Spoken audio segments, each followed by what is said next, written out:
그랬지. 참 이상한 이름이었어. 파블로가 말했다. 자, 포도주를 들지. 안살모는 술그릇에서 잔으로 술을 떠 로버트 조던에게 준 뒤 자기 잔과 집시의 잔에도 떠담았다. 내 몫은 없나? 파블로가 물었다. 그들은 모두 동굴 입구 옆에 모여 앉아 있었다. 안셀모는 파블로에게 자기 잔을 주고는 잔 하나를 더 가지러 동굴 안으로 들어갔다. 동굴에서 나오자 그는 술그릇 위로 허리를 굽히고는 한 잔 가득 술을 떠담았다. 그들은 일제히 술잔을 부딪혔다. 포도주는 술푸대에 넣어두었던 탓에 송진 냄새가 희미하게 나기는 했지만 혀끝에 닿는 감촉이 순하고 산뜻한 것이 맛이 참 좋았다. 로버트 조던은 술기운이 피로에 젖은 온몸을 타고 후끈하게 퍼져나가는 것을 느끼며 천천히 마셨다. 음식도 곧 나올 거예요. 한데 그 이상한 이름의 외국인은 대관절 어쩌다 죽은 거요? 파블로가 말했다. 포로가 되자 자살해버렸어. 어떡하다 그렇게 됐나? 부상을 입었는데 포로가 된 게 싫었던 거죠. 좀 더 자세히 얘기해 주겠어? 나도 잘은 모릅니다. 그는 거짓말을 했다. 속속들이 자세히 알고 있었지만 이제 그 이야기를 하는 것은 재미없는 일이라고 생각했기 때문이다. 그 사람은 기차를 폭파하다가 부상을 입고 만약 도망치지 못하게 되면 자기를 총으로 쏴 죽여달라고 우리에게 부탁했어. 그 사람은 말하는 방식도 아주 유별났지. 파블로가 말했다. 그때도 역시나 몹시 신경이 날카로워져 있었군. 하고 로버트 조던은 생각했다. 불쌍한 가슈킨. 그 친구는 자살에 대해 편견이 있었어. 내게 그 얘기를 하더군. 또 고문당할 것을 무척 두려워했고. 파블로가 말했다. 그런 말까지 당신에게 했어요? 로버트 조던이 그에게 물었다. 물론이죠. 그 사람은 우리 모두에게 그런 식으로 얘기했는걸. 집시가 말참견을 했다. 자네도 기차 사건에 가담했나? 두말하면 잔소리. 우리 모두가 기차 폭파에 참여했어요. 말하는 방식이 아주 유별났지만 그래도 무척 용감한 사람이었어. 파블로가 말했다. 불쌍한 카슈킨 하고 로버트 조던은 생각했다. 이런 지방에서 그는 도움을 주었다기보다 오히려 해가 되었을지도 몰라. 그가 그토록 신경이 날카로워져 있었다는 사실을 그때 미리 알았더라면 좋았을 텐데. 그랬더라면 작전에서 그를 제외했을 텐데. 이런 임무를 완수하면서 그런 식으로 말하는 사람을 주위에 둘 순 없어. 그런 이야기를 입에 올려서는 안 되지. 비록 그가 임무를 이미 완수했다 하더라도 그런 종류의 이야기를 하게 되면 득이 되기보다 오히려 해가 되는 법이거든. 하기야 그 친구는 좀 이상하긴 했죠. 머리가 살짝 돌지 않았나 했습니다. 로버트 조던도 맞장구를 쳤다. 하지만 기차를 폭파하는 솜씨는 아주 대단하더군. 아주 용감하기도 했고 집시가 말했다. 하지만 머리가 좀 돌긴 돌았어. 이런 일을 하려면 두뇌가 치밀하고 아주 냉정해야 하거든. 그런 얘기는 사람들에게 할 것이 못돼. 로버트 조던이 말했다. 그런데 당신 말이요. 만약 당신이 이번 다리 일로 부상당한다면 그냥 내버려 두기를 바라겠단 말인가? 바블로가 물었다. 이봐요. 내 얘기를 똑똑히 들어보란 말이오. 만약 내가 누구에게 부탁하고 싶은 일이 생기면 난 그때 가서 그 사람에게 부탁을 할 거요. 로버트 조던은 몸을 앞으로 굽혀 술을 또 한 잔 떠담았다. 그래요. 훌륭한 사람들이란 말하는 게 되게 이런 식이란 말이야. 집시가 맞는다는 듯 맞장구를 쳤다. 아, 저기 나오네. 넌 벌써 식사를 했을 텐데, 파블로가 말했다. 그래도 아직 2번은 더 먹을 수 있을 것 같은데. 집시가 받아 넘겼다. 자, 음식을 날라오는 사람을 좀 봐요. 젊은 아가씨가 허리를 굽히고 커다란 무쇠쟁반을 들고 동굴 입구에서 나왔다. 로버트 조던은 비스듬히 옆으로 돌린 그녀의 얼굴을 바라보면서 어딘지 조금 이상한 데가 있다는 것을 알아챘다. 그녀는 생글 미소를 짓고 나서 인사했다. 올라, 안녕하세요, 동지. 로버트 조던도 샐러드 안녕하시오 하고 대답하고는 빤히 바라보는 것도 아니고 그렇다고 시선을 아주 돌려버리는 것도 아니게 하려고 조심했다. 젊은 여자는 납작한 무쇠쟁반을 그의 앞에 내려놓았는데 아름다운 그녀의 갈색 손이 그의 눈길을 끌었다. 그녀는 그를 빤히 쳐다보고는 쌩긋 웃었다. 햇빛에 탄 얼굴에 하얀 이가 드러나고 피부와 두 눈은 모두 황금빛이 도는 황갈색이었다. 두드러진 광대뼈에 서글서글한 눈매, 탐스러운 입술은 일자로 다물고 있었다. 머리카락은 햇빛에 몹시 탄 들판의 곡식처럼 황금갈색이었지만 전체를 짧게 깎아 놓아서 길이는 기껏해야 물개의 털 정도밖에 되지 않았다. 그녀는 로버트 조던을 정면으로 바라보고 쌩긋 웃으면서 갈색 손을 들어 머리카락을 쓸어 넘기려고 했지만 손이 지나가자 이내 머리카락이 곤두섰다. 예쁜 얼굴인데 하고 로버트 조던은 생각했다. 머리만 저 모양으로 짧게 깎지 않았더라면 참 미인이겠는걸? 난 이렇게 머리를 빗어요. 그녀가 말하고는 또 웃었다. 자, 어서 드세요. 그렇게 쏘아보지만 말고 바야돌리드에서 놈들이 머리를 이꼴로 만들어 놓았어요. 여태껏 잘한 게 이 정도예요. 그녀는 맞은편에 앉아 그를 바라보았다. 그가 마주보자 그녀는 생글 미소를 지으며 무릎 위에 두 손을 겹쳐 놓았다. 무릎에 두 손을 겹치고 앉았을 때 바지 터진 곳으로부터 그녀의 길고 미끈한 두 다리가 비스듬히 드러나 보였다. 회색 셔츠 속으로는 조그마한 젖가슴이 봉긋 솟아올라 있었다. 로버트 조던은 그녀를 바라볼 때마다 자꾸만 목구멍이 막히는 것 같았다. 접시는 없어. 안셀모가 말했다. 당신 나이프를 쓰도록 하구려. 젊은 여자는 포크 4개를 끝을 아래로 가게 해서 쇠 쟁반 한쪽에 걸쳐 놓았다. 그들은 스페인의 풍습에 따라 아무 말도 하지 않고 쟁반 위에 음식을 먹기 시작했다. 토끼고기에 양파와 피망을 넣어 끓인 요리인데 적포도주 소스에 병아리콩도 들어있었다. 흐물흐물하게 잘 익은 토끼고기는 뼈가 잘 발라지는 데다 소스 맛도 좋았다. 로버트 조던은 식사를 하면서 포도주를 또 한 잔 마셨다. 젊은 아가씨는 식사를 하는 그를 줄곧 지켜보고 있었다. 다른 사람들은 모두 자기 음식을 내려다보며 먹는 데만 정신이 팔려 있었다. 로버트 조던은 자기 앞에 소스 찌꺼기를 빵 조각으로 말끔히 훔치고 뼈다귀를 한쪽 구석으로 밀어놓고 뼈가 있는 곳에 남은 소스를 빵 조각으로 훔치고 또 그 빵 조각으로 포크를 깨끗이 닦아내고 나이프마저 닦은 다음 그 빵을 먹었다. 그러고 나서 몸을 숙여 포도주를 한 잔 가득 떠담았다. 아가씨는 여전히 그를 지켜보고 있었다. 로버트 조던은 포도주 잔을 절반쯤 비웠지만 여자에게 말을 건넬 때는 아직도 목구멍이 막히는 것만 같았다. 아가씨 이름이 뭐요? 그가 물었다. 파블로는 그의 달라진 어조를 듣더니 힐끗 그를 바라보았다. 그러고는 일어나서 저쪽으로 성큼성큼 걸어가 버렸다. 마리아, 당신 이름은요? 로베르토. 산에 들어온 지는 얼마나 됐나? 3달 됐어요. 3달 됐다고. 그는 그녀의 머리카락을 바라보았다. 그녀가 난처하다는 듯이 머리를 쓰다듬었는데 빽빽하고 짧은 머리카락이 마치 바람에 나부끼는 언덕바지 곡식 들판처럼 잔물결을 일으켰다. 강제로 깎였죠. 바야돌리드 감옥에서 정기적으로 머리를 깎이거든요. 이만큼 자라는데 무려 3달이나 걸렸어요. 난 기차를 타고 있었죠.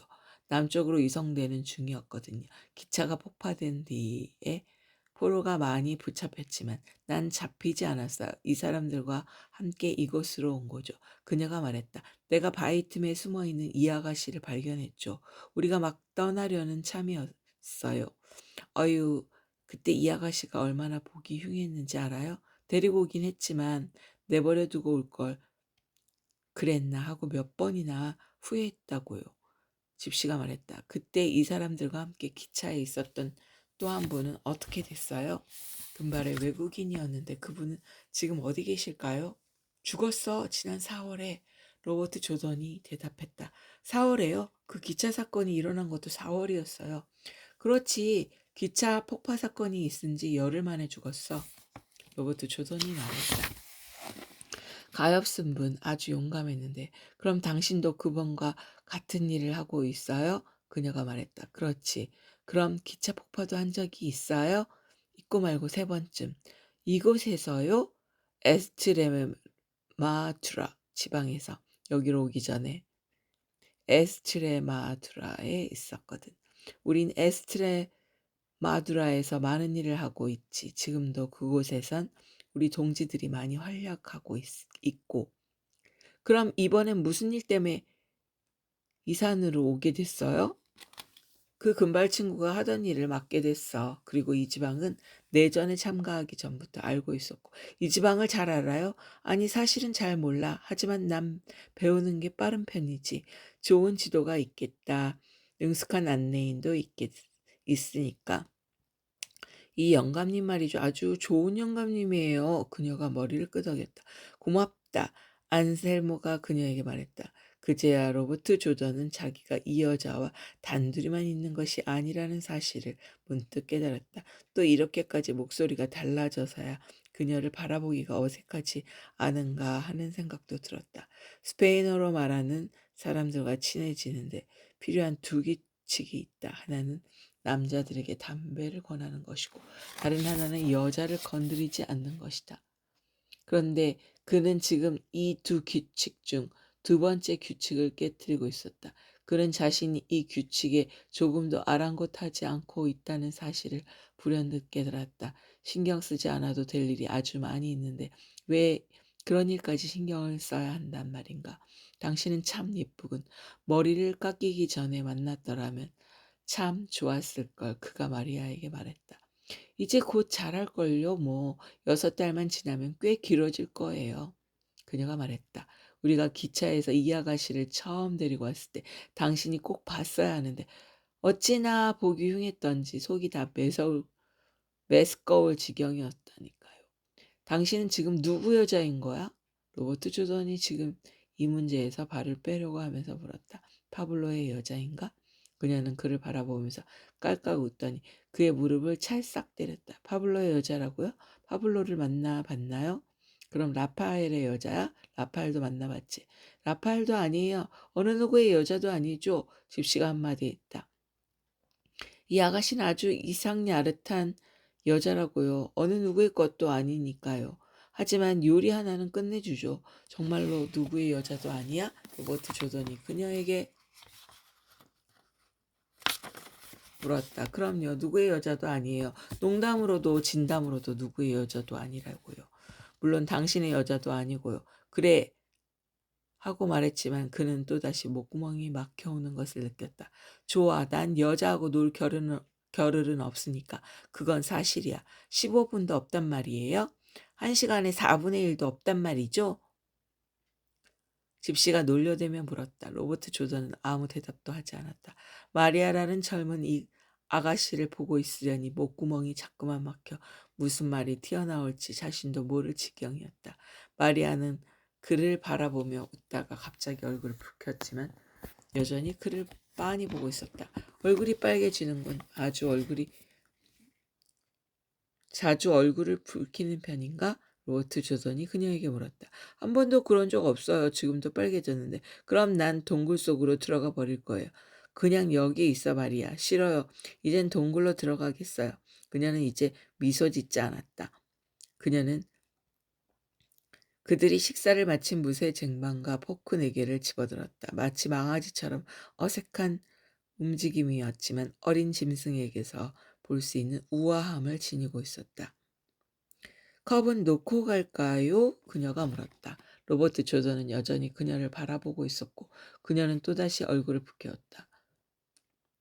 날 그렇게 만들지 마요. 난 그러고 싶지 않아요. 그녀가 말했다. 두고 가. 집시가 그녀에게 말했다. 그러고는 자 여기요 하며 돌그릇에 잔을 넣어 술을 가득 떠담더니 로버트 조던에게 내밀었다. 조던은 그녀가 무거운 무쇠쟁반을 들고 머리를 숙이고 동굴 쪽으로 들어가는 모습을 지켜보았다. 고맙네. 로버트 조던이 말했다. 여자가 사라지자 그의 목소리는 본래대로 돌아왔다. 이게 마지막 잔이야. 이만하면 마실 만큼 마셨으니까. 그릇의 것은 몽땅 치우죠. 가죽 부대엔 아직도 반도 넘게 남아 있으니까 우리가 말에 싣고 온 거예요. 집시가 말했다. 그게 파블로가 한 마지막 습격이었어. 그 뒤론 통 아무 일도 하지 않고 있지. 안셀모가 말했다. 당신들은 모두 몇 명이나 돼요? 로버트 조던이 물었다. 남자가 7에 여자가 둘이라니까요. 파블로의 무헤르, 마누라가 있으니까. 그럼 지금 그 아가씨는요? 이 동굴에서 살고 있지. 그 아가씨는 그저 요리나 조금 할 뿐이야. 요리를 잘한다고 했던 것은 기분 좋으라고 한 소리고 대개는 그저 파블로의 아내를 돕는 정도지. 파블로의 마누라라는 여자는 도대체 어떤 여자예요? 좀 사나운 데가 있는 여자죠. 아주 야만적인 데가 있는 여자라고요. 집시는 희죽 웃었다. 파블로가 추남이라는 생각이 들거든. 그의 마누라를 한번 봐요. 하지만 용감한 여자죠. 용감한 것으로 말하자면 아마 파블로보다 100배는 더 용감할 거예요. 하지만 어딘지 야만적인 데가 있어. 파블로도 처음엔 참 용감했어. 또 얼마나 착실했다고 안셀모가 말했다. 콜레라보다 사람을 더 많이 죽였죠. 집시가 맞장구 쳤다. 내전이 시작되는 무렵에 파블로가 장티푸스보다 더 많이 사람을 죽였어요. 하지만 놈은 오래전부터 아주 기가 죽고 말았어. 아주 무기력해. 죽는 걸 무척 두려워하고 있거든. 처음에 사람을 너무 많이 죽여서 그렇게 된 거겠죠. 집시가 제법 철학자답게 한마디 했다. 파블로는 산 페스트보다 더 많이 사람을 죽였으니까요. 그것도 그거지만 부자가 된 탓도 있어. 안셀모가 응수했다. 게다가 술을 너무 많이 마시거든. 이젠 놈은 마타도르 데토로스 투사처럼 은퇴하고 싶어해. 아주 투사답게 말이지. 하지만 놈은 은퇴할 수 없을걸. 그가 전선 저쪽으로 가기만 해봐요. 놈들은 당장에 그의 말을 빼앗고 군대에 쳐넣고 말걸요. 하기야 나 같은 놈도 군대에 들어가고 싶진 않으니까. 집시가 말했다. 그건 다른 집시들도 마찬가지야. 안셀모가 받아넘겼다. 그럴 수밖에. 도대체 어떤 놈이 군대에 들어가고 싶어 하겠어요? 집시도 지지 않았어요. 군대에 가려고 혁명을 일으킨 건가요? 기꺼이 싸울 생각은 있어도 군대에 들어가고 싶은 마음은 추워도 없죠. 다른 사람들은 어디에 있나? 로버트 조던이 물었다. 그는 술 기운이 돌자 기분이 느긋해지자 졸음이 밀려왔다. 숲의 땅바닥에 벌렁 드러누우니 나무 꼭대기 사이로 산간 지방에서 오후에 뜨는 조그마한 구름이 드높은 스페인 하늘을 유유히 흘러가고 있는 모습이 눈에 들어왔다. 두 사람은 동굴 속에서 잠을 자고 있죠. 다른 두 사람은 우리가 총을 놔둔 곳 위쪽에서 망을 보고 있고, 그리고 한 놈은 아래쪽에서 보초를 서고 있죠. 모르긴 몰라도 모두 졸고 있을 테지만 집시가 대답했다. 로버트 조던이 한쪽으로 돌아놓으며 물었다. 그건 무슨 총인데? 아주 별난 이름이던데요. 지금은 이름이 기억이 안 나요. 좌우간 기관총이죠. 집시가 말했다. 자동 수총인가 보다 하고 로버트 조던은 생각했다. 무게는 얼마나 되나? 그가 물었다. 혼자서도 들고 다닐 순 없지만 꽤 혼자서도 들고 다닐 수는 있지만 꽤 무거워요. 접게식 다리가 3개 달려있죠. 우린 그놈을 요전 마지막 멋진 습격에서 빼앗아 왔거든요. 술을 빼앗아 온 습격보다 먼저 한 습격이었죠. 타나는 얼마나 갖고 있나? 무진장 있죠. 지독하게 무거운 상자에 가득 들어있으니까요. 집시가 대답했다. 500발쯤은 되는 모양이군 하고 로버트 조던은 생각했다. 탄환은 탄창에서 나오던가 아니면 탄띠에서 나오던가 총 위에 붙어있는 둥근 새 깡통에서 나오던데요. 뭐야, 그럼 루이스 기관총 아닌가? 하고 로버트 조던은 생각했다. 영감님은 기관총에 대해선 좀 아시나요? 그가 이번에는 노인에게 물었다. 나다. 아무것도 몰라. 안셀모가 대답했다. 그럼 자넨 그가 집시에게도 물어보았다. 기관총이란 놈은 총알이 무섭게 빠르게 튀어나간다는 거고 총열이 너무 뜨거워 손을 갖다 대면 바로 화상을 입는다는 것쯤은 알죠. 집시가 자랑스러운 듯 대답했다. 그것도 모르는 사람이 어디 있다. 안셀모가 경멸조로 대꾸했다. 그럴지도 모르죠. 하지만 이 양반이 기관총에 대해서 아는 게 있느냐고 묻기에 대답한 거잖아요. 집시가 대꾸했다. 그러고는 덧붙였다. 그리고 보통 소총과는 달라서 방아쇠를 당기고 있는 동안 탄환이 쉬지 않고 계속 튀어나가요. 총신이 막히거나 탄환이 다 떨어지거나 아니면 너무 열에 달아서 녹아버리든지 하지 않는 한에는 그렇지. 로버트 조던이 영어로 말했다. 지금 뭐라고 했나? 안셀모가 그에게 물었다. 아무것도 아닙니다. 그저 영어로 장례를 점쳐봤습니다. 로버트 조던이 대답했다. 참 신기하네요. 잉글래스. 영어로 장례를 점친다고요? 당신은 손금도 볼 줄 알아요? 집시가 말했다. 몰라. 하지만 자네가 볼 줄 안다면 내 손금을 보고 앞으로 사흘 동안 무슨 일이 일어날지 좀 가르쳐줘. 로버트 조던은 대답한 뒤 술 한 잔을 또 떴다. 파블로의 마누라는 손금을 볼 줄 알죠. 하지만 워낙 성미가 고약하고 지독해놔서 글쎄 손금을 봐줄지는 모르겠어요. 집시가 말했다. 로버트 조던은 벌떡 일어나 단숨에 술을 쭉 들이켰다. 어서 파블로의 마누라를 만나봅시다. 그토록 성미가 고약하다면 만나서 해결해봐야지. 그가 말했다. 그 여자를 건드리러 가고 싶지는 않은데요. 나를 끔찍이 미워하거든요. 라파엘이 대꾸했다. 왜 미워하는데? 시간만 허송하는 사람 취급을 한다니까요. 그런 부당한 법이 어디 있어? 안셀모가 비웃듯이 말했다. 그 여자는 집시들에게 반감을 품고 있어요. 그럴 리가.